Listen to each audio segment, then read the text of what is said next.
Hello and welcome to the VtES podcast where we talk about all things VtES. This is the second episode of a new series where we talk about the common archetypes in the game of Vampire: The Eternal Struggle.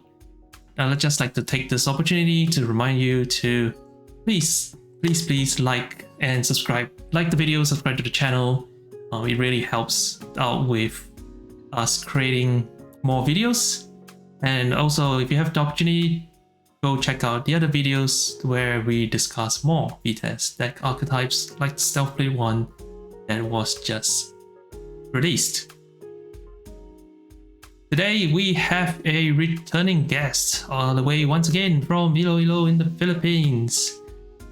The one, the only, Johann. Hello. I'm back. Yes, you are back. Welcome back to the podcast.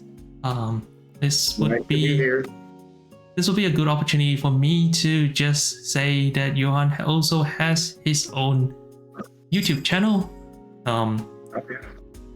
where he talks about. What do you talk about in that channel, Johann? Yeah, it's mainly me doing flesh and blood stuff. Eventually, you never know, I might do VtES stuff. Yeah. So please like and subscribe. Yeah, go if you're interested in what Flesh and Blood is, or if you're already in the Flesh and Blood community, do go check out his YouTube channel. Links in the description below. Give him a like, subscribe to his channel, and leave a comment. Maybe he will be motivated and inspired to do a VtES video in future. Mm-hmm. You never know. You never know. Let us get started. What are we talking about today, Johann? Today's deck archetype would be the political deck or vote deck. Another staple for VtES. Other than the Stealth Bleed, political decks are usually found in tournaments too. Yeah. And political decks are, I think, you have a note here that says they're sort of uniquely suited to the VtES game, right? Oh yeah. Because VtES is unique that it's a multiplayer game. It's not really a one-on-one game. It's usually a 5-player game or 4 players.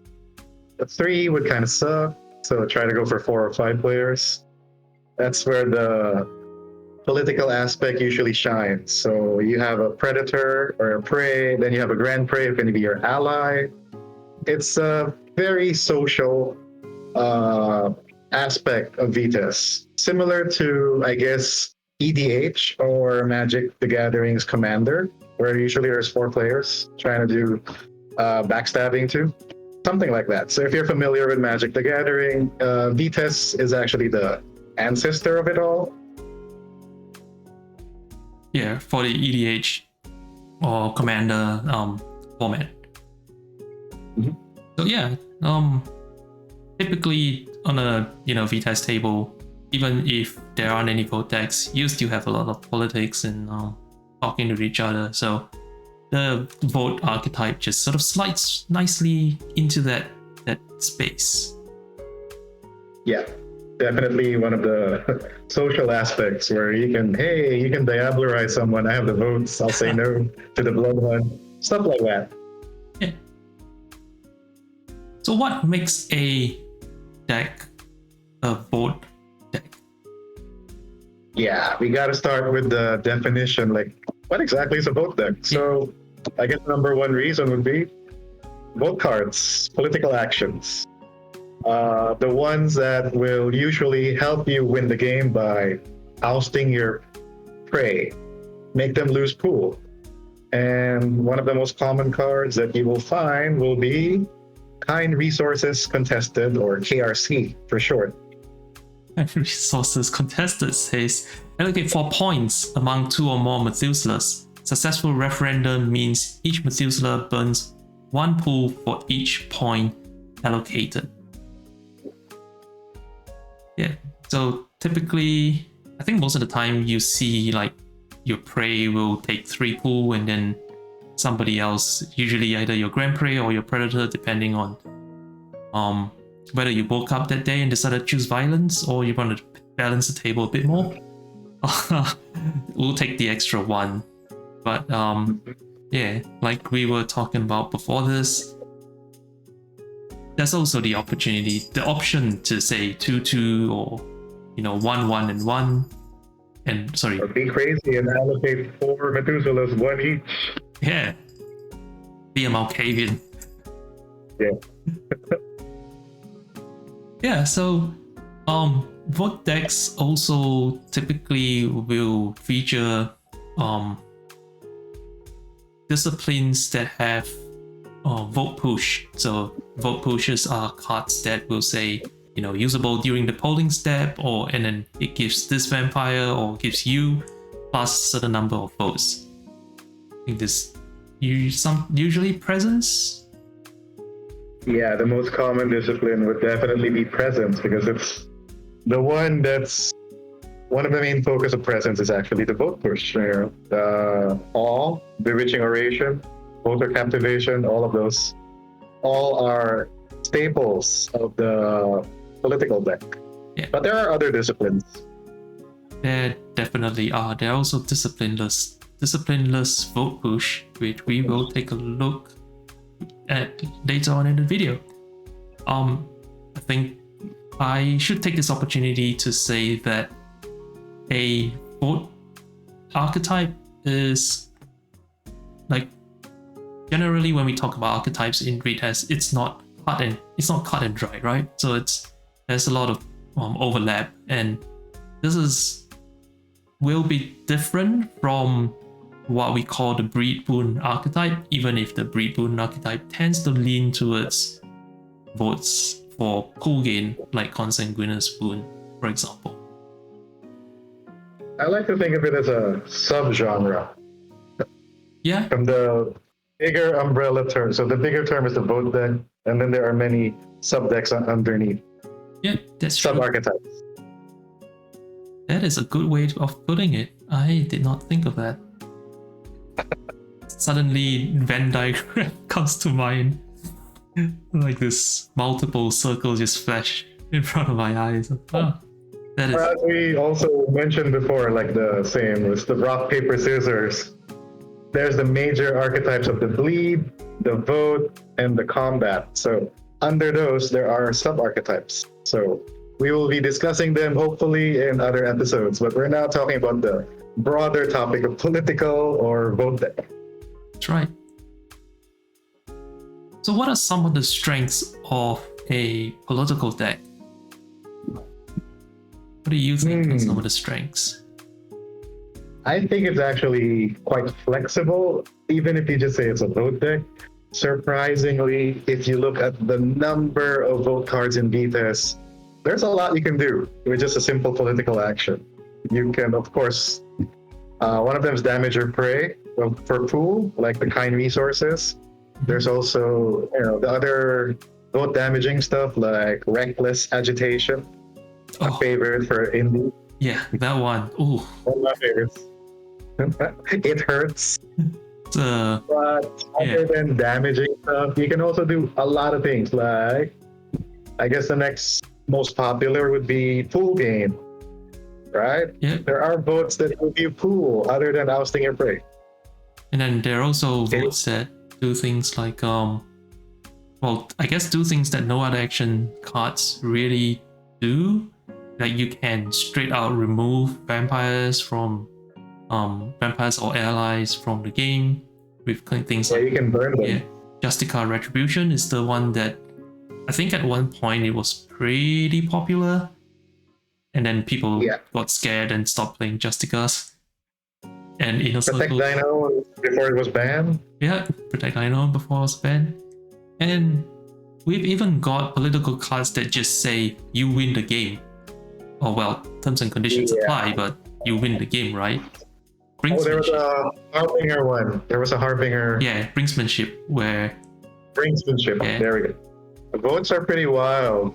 They are pretty wild. Votes are highly flexible just because of the available effects across a sheer number of political actions in the game itself, even barring those that have been banned for good reason. Also, political actions are inherently at +1 stealth. I think not all of them are. There might be a few that are at no stealth. I've never heard of one. Maybe not. All political actions generally have one. So. Yeah. So it's sneaky in that way. You force people to need to generate intercept just to interact with you. Just to block. Yeah, just to block. Yeah, so that's definitely one of the strengths. Like all of your actions will have an automatic one step. And generally, some decks can't even generate that much. Intercept? Yeah, that much intercept to block. Yeah. That one set intercept. My kingdom for intercept, you say. Also, political actions are undirected. This is not usually undirected, they're always undirected.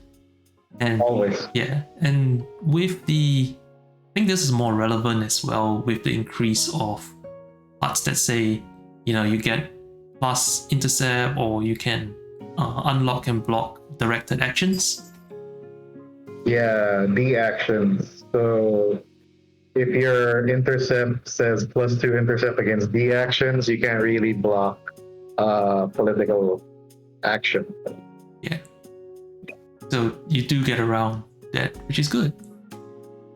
And generally, yeah, because it's undirected, only your predator or prey can block you. That's right. Because that's that target everybody else in the table. Basically means that everybody can attempt to block. You're right. I did not think about that. I'm glad I'm here to point that out. It's like I bring guests onto the show for a reason. I knew there was a purpose for that. Yeah, so speaking what else are the strengths? Yeah, speaking of prey and predator, there are a lot of vote cards, and we keep going back to this one, right, which is the kind resources contested.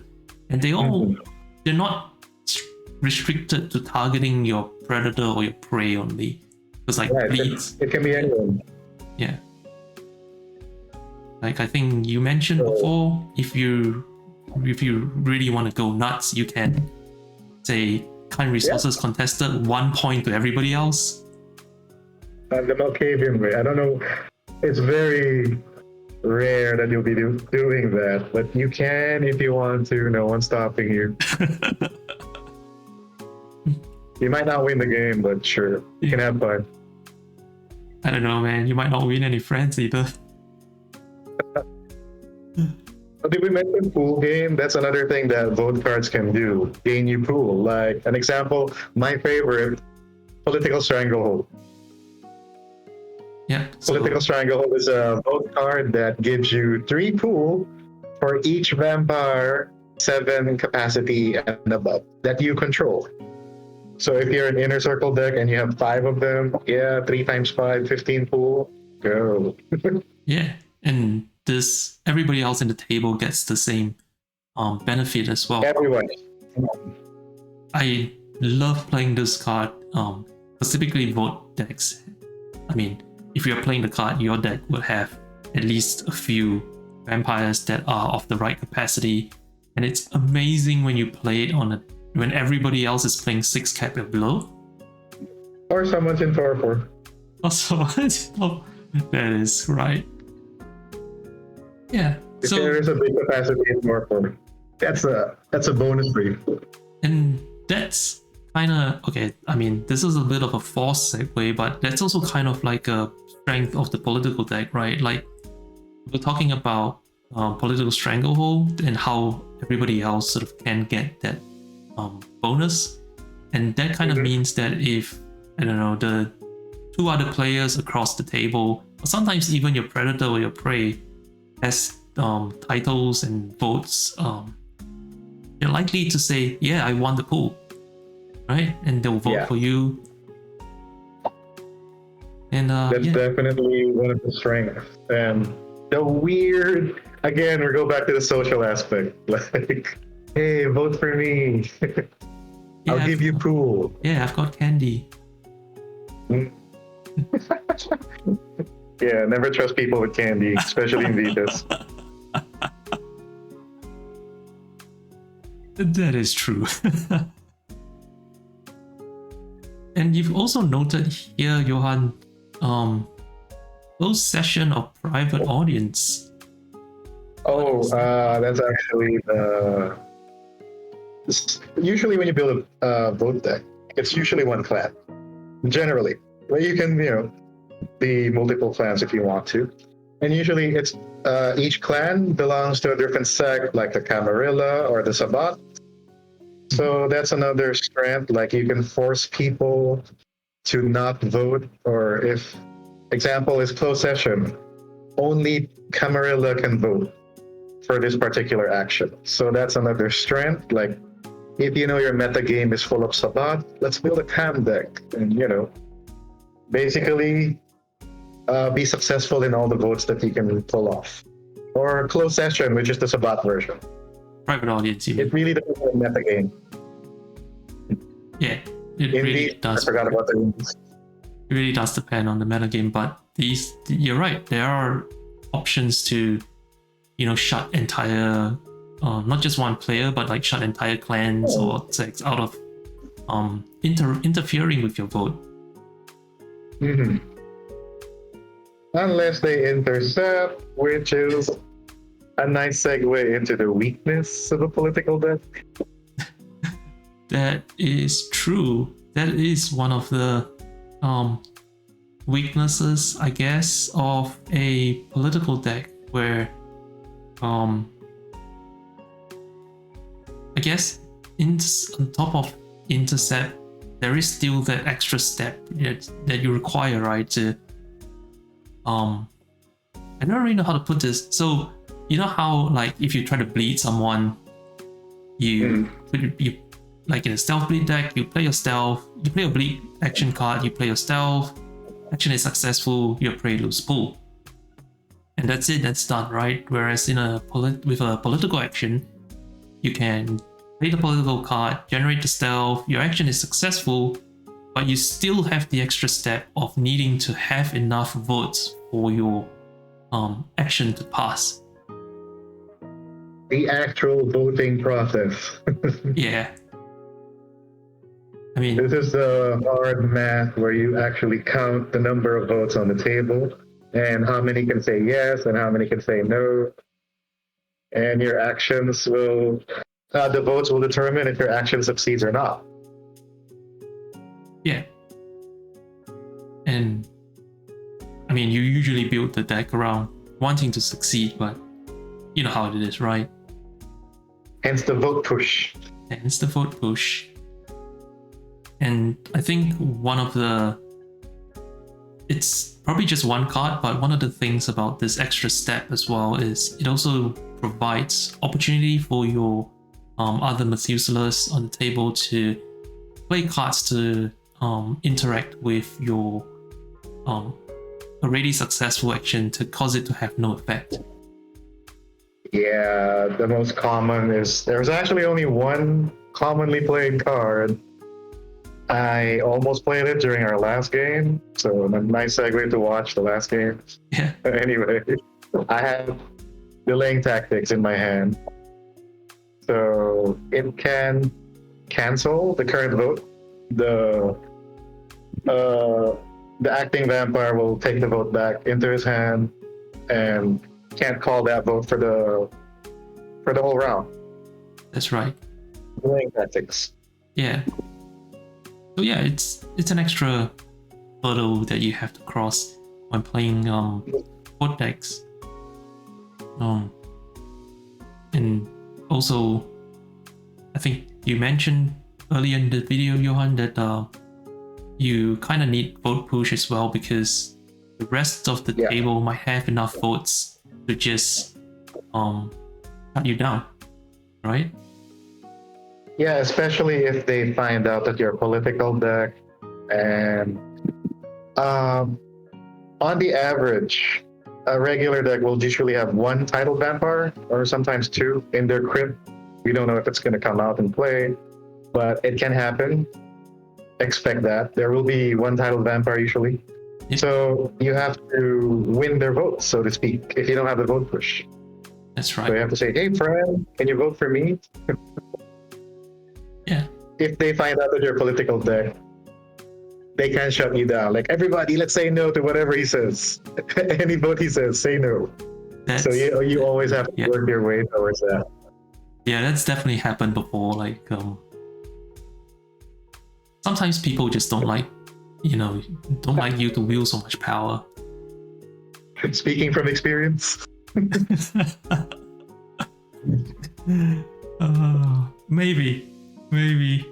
Maybe it's just like a bad memory from the previous episode of Shell Games. All the extra steps.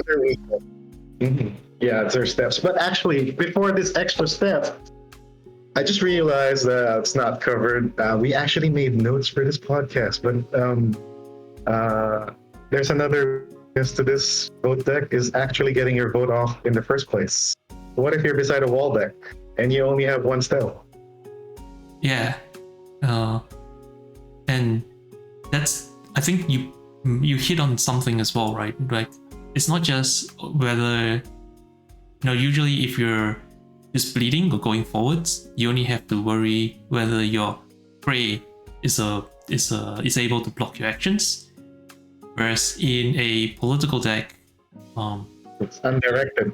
Yeah, so even if your predator is a wall deck, you're in a bit of a trouble. Yeah. Yeah. So generally, when I make vote decks, I always include a stealth discipline. It's kind of normal for my metagame. Like the Ventru, I would build a Ventru with Obfuscate. Or what's it called now? Ministry. Ministry, yeah. Well, I was gonna say Seta. Right. It's yeah, they have Obfuscate and Presence. That's one of the, I guess, the habits that we've picked up over the years, and it's kind of hard to make it go away, where Ministry is always full of set, Unlock is always untapped. Yeah. Yeah. It's 20 years, more than 20 years. Yeah. Hard to shake up. That is true. Yeah, that's generally another unforeseen weakness, I think, is a stealth. Intercept. So what's the typical sort of play like for a stealth bleed deck? I mean, obviously, first thing you do is, I hope you brought at least some titled vampires, and you bring them out, or at least you bring out vampires with access to vote push, right? Oh, you said stealth bleed. You mean it's the typical play for a vote deck? Oh, vote deck. I am still stuck in the last episode. Yeah, okay. General tactics, or so shall we say early plays, basic moves. Bring out titled vampires. Your crypt should be at least half titled vampires, or all titled vampires. What's a titled vampire? Why? Oh yeah. What's a titled vampire? Oh, titled vampire is basically, as reductive as this sounds, it's basically a vampire with titles. This can be, depending on your sect, it can be Prince or Primogen, all the way up to Inner Circle, or if you're Anarch, it can be Baron, or if you're Sabbat, it can be a Bishop, all the way up to the very rare region. And each of these titles would give you between 1 to 4 votes. Or a fixed number. Yeah. You do also have some independent vampires that have their own special votes, where they don't have an actual named title, they just have title and then bracket the number of votes, and they're also considered title. Yeah. Those are the weird ones, like blank vampire, 2 votes. Yeah. It just has 2 votes. Like I can't really think of any of the clans that have come out recently, but I think Scout Youngwood, the legacy card from Daughters of Cacophony, she's got 2 votes, and she doesn't have a sex-specific title, so she's not a prince, she's not a baron, but she's still a title vampire. Yeah, so those are title vampires, and your deck should have some. All to be all title vampires. If it's a vote deck, usually 60 to 80%. Yeah. I mean, there are some edge cases. I know someone is gonna go into the comments and say, "Oh, but I can build a vote deck without title vampires because I play hardcore." You know, like you can say I play cards like what is that? Bewitching Oration? No, the other one, Bastille Opera House, or what was the Sombra one? Permanents like Ventru Headquarters. Yeah. Well, I mean, it's kind of hard to play a Ventru vote deck without titles, right? I mean, without titles. You never know. There's mid caps. Yeah, you're kind of going out of your way. You're kind of going out of your way to say, "Hey, look at this! It's a Ventru deck without titles." Hard mode. Hard mode, but yeah, there are permanent cards out there that give extra votes. Like you mentioned, Ventru Headquarters, which is just locked to give 3 votes, and there are also Political Structure. Usually, they're master cards. They are usually master cards, and these are different from what Johann mentioned for vote push, like Bewitching Oration or they tend to stick around if you votes when you need it, but they're also not a surprise, right? They're there. You play them during your master phase, play them as your master phase action, and everyone will take them into consideration when you play it. Yeah, the Banu Hakim. They have the Black Throne, I think. Oh yeah. The Black Throne. They also have Alamut, which is a bit of a weird one, but yes, it still gives extra votes. The La Sombra have Power Structure. There we go, Power Structure, not Political Structure. Was it Political Structure? I don't know. One of the two. Power Structure. Alright.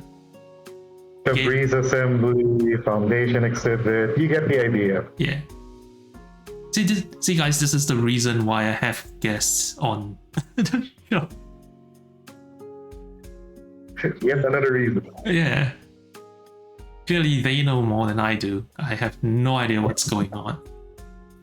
I haven't played in 2 years except for that last game. Yeah. I was gonna say, what is the last game? That wasn't 3 years ago. Yeah, so generally, standard strategy, bring out the vampires, or, I don't know, if you're hard mode, bring out the permanent cards that give you votes. So these are the basic strats, and then include vote push, like Bewitching Oration. Yeah, or Perfect Paragon. Pretty much a stable strategy. Yeah, and I think one of the things you probably would want to do as a vote deck is, just because you have access to it, you don't have to, but just because you have access to it, it might be a good idea to, at the early game at least, balance between pool gain and pool damage while you set up, so that you in later turns you'll be in a better position to take more actions just because you have more vampires. And you will need more vampires. That one prince is not gonna be enough. Not gonna be enough. Yeah. So what are these pool games that you've mentioned? So outside of the one that we mentioned before, Consanguineous Boon, I think we mentioned it. The most common one I would think is actually Voter Captivation. So that's not actually a political action card. It's a action modifier that says, if your vote is successful, this vampire gains blood equals to the amount that you win by, and then at superior, you can move 2 of those blood gain to your pool. and typically, like we keep alluding to, you will have a lot of titles, a lot of votes from permanents and vote push, and most of the time when you're about to play a voter captivation, you will be in a fairly good position to, say, gain at least 1 or 2 blood and 1 or 2 pull. And then there's always, the opportunity to gain all the blood and then the 2 pull. Yeah, I think we overlooked that one. Minion tap and delay, that's how you gain pull. Oh yeah, there's that too. Oh yes. I mean, that sort of works very well with voter captivation as well, right? So you Exactly, that's like made in heaven. Match made in heaven. You minion tap, you villain, and then you win by X amount, gain X pull and X blood. Yeah. Which then allows you to villain or minion tap again. More vampires with more titles doing the same thing over and over. Yuck. Hey, one man's meat and all that jazz, right? Yeah. Yeah, so one of the things I think we mentioned before also is that if a political deck or vote deck is very flexible, just because there are a lot of different kind of options that your political action cards will give you. But one of the things is during gameplay, you want to have a think about not just playing all the cards that you draw. This is not a stealth bleed deck, right? You don't play every bleed card that you draw and every stealth card you can play. You have to think about balancing between more staple sort of vote cards that people expect to see, and then keep some of the more situational ones as a surprise. Yeah, like the VtES hunt. Oh, I've never seen that card played before. Honestly. What? I keep looking at You've it. never made a gang with vote deck? I've never met. So definitely things like VtES Hunt, there is a very good call, because VtES Hunt is a very situational card. You don't want to just play it, like you can play it just because it usually has a target, but you don't want to do that, right? But it can impact the game so much if you do it at the right time. Oh my god. So definitely hold off until the opportunity comes around. You have the perfect target that's just screaming, me. Or someone getting too strong. Someone's getting too strong. Someone's always getting too strong. As long as it's not you. You can be too strong, that's fine. If someone else is too strong, that's not good. Yeah. Also, definitely play the table, right? I think here's the biggest difference I feel personally. That is the difference between how a vote deck sort of plays out during gameplay and how a stealth blade deck plays out during gameplay. Yeah, you have to do a lot of holding back and trying to get other people to do buy-ins.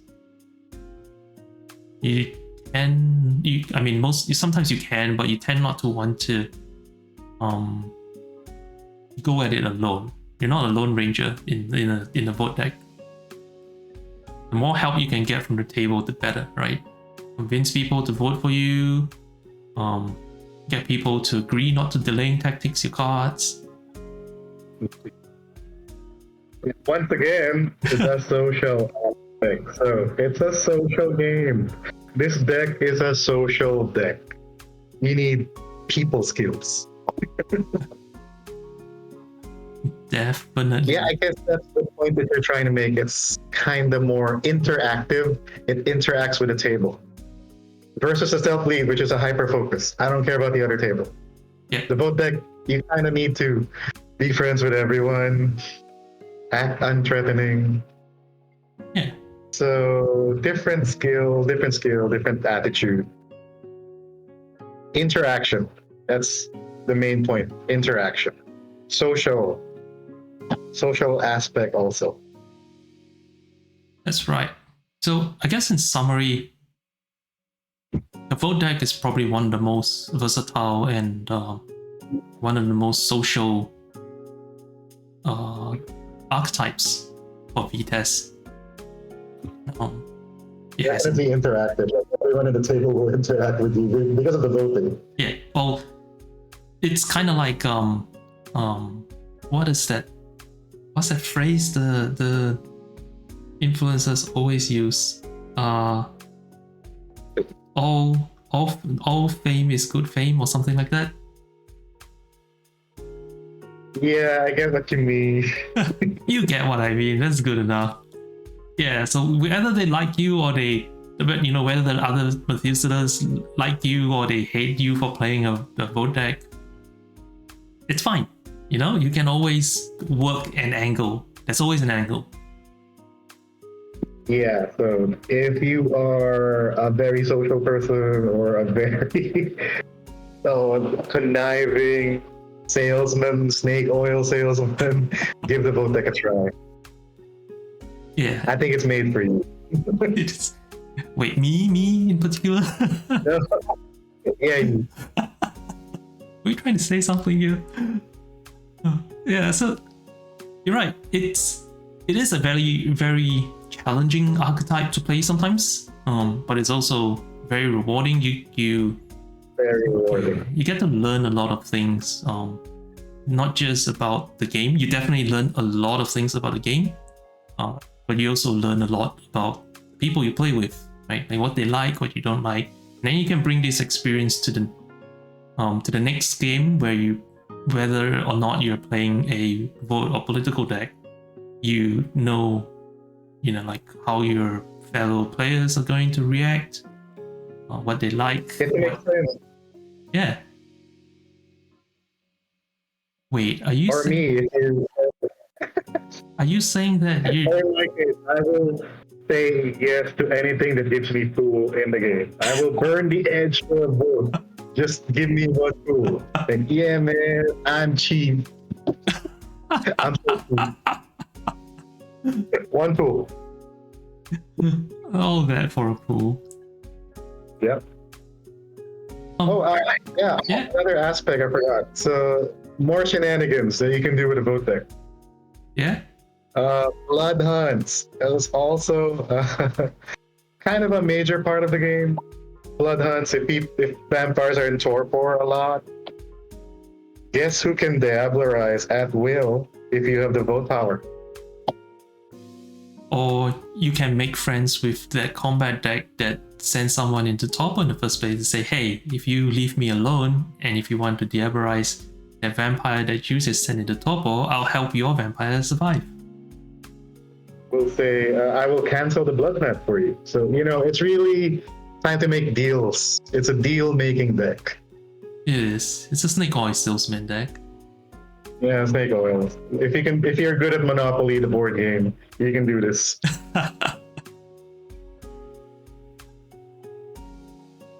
Okay, I think that about wraps up a good chunk of what a vote archetype is in Vampire the Eternal Struggle.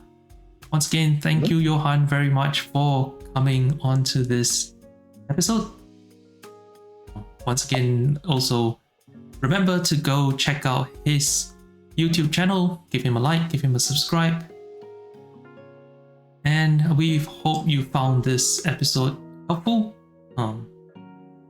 Let us know in the comments below if you think we've missed anything, or if we can do anything better, or if there's anything you want us to keep doing. Comments, suggestions. Yeah. Or even if you want Johann back on even more episodes, let us know. Sure. Like this video and subscribe to my channel. It really helps me out. And yeah, thank you very much for watching. And until next time, see ya.